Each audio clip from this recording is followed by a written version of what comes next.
So is the main reason for not squatting every day is because it builds accumulative fatigue? Is it ultimate way to get a stronger squat? No. It's the worst way to get a strong. Of all the ways you can make your squat stronger, squatting every day is the worst way. If you want to become incredibly mentally resilient, squatting every day for 5 years is a really, really good tool, right? That's a great tool for that. If you want to get really good at squatting every day, so if your job is lifting bags of coal in a squat position and you need to train for 2 years before you do that, then go and squat a barbell every day. If you want to squat maximal weights, the heaviest weights possible, you need to squat twice per week. Yeah. Or maybe 3 times. Twice is nice. Twice is nice. So essentially, you have... If you imagine like a line here in the middle, and the line is like the point of no return, you have a graph X and Y. So like frequency of squatting is up this way, and time is this way, or whatever, or like fatigue is up the side. So you have like homeostasis is the middle line, and then you have like a certain amount of training, and you dip down, and then you come back up above the line, and homeostasis comes up a little bit further. You do a lot more fatigue, and you do too much training, you get back to homeostasis. But when you've done so much training, you simply end up where you were. So you recovered, but it was too much training, you did more damage. So rather than your body focusing on over-adapting and super compensating, you end up just repairing that previous damage, and then you end up back at homeostasis. And then if you do too much training, you end up lowering your own homeostasis for potentially a short period of time, an extended period of time, or if you do it long enough, forever.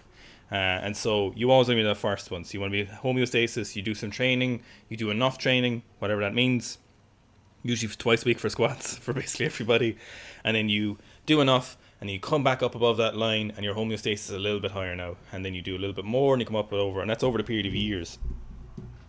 The squatting every day just takes you down, and then it holds you down underneath water and drowns you. It's like a bad relationship, it just keeps dragging you down. Yeah.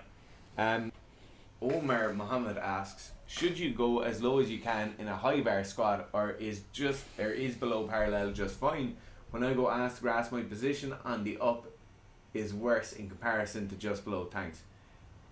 So there are two, like, this question is there without context, right? So if you were to be like, what do you need to be a good weightlifter? You'd probably say a full ass to grass squat, and your positions are breaking down in comparison to the other one because you're using the same weight, right? So you might be able to squat to just below parallel, you might be able to do 140 kilos, whereas the same squat with good form to all the way to ass to grass, you might only be able to do 110 kilos.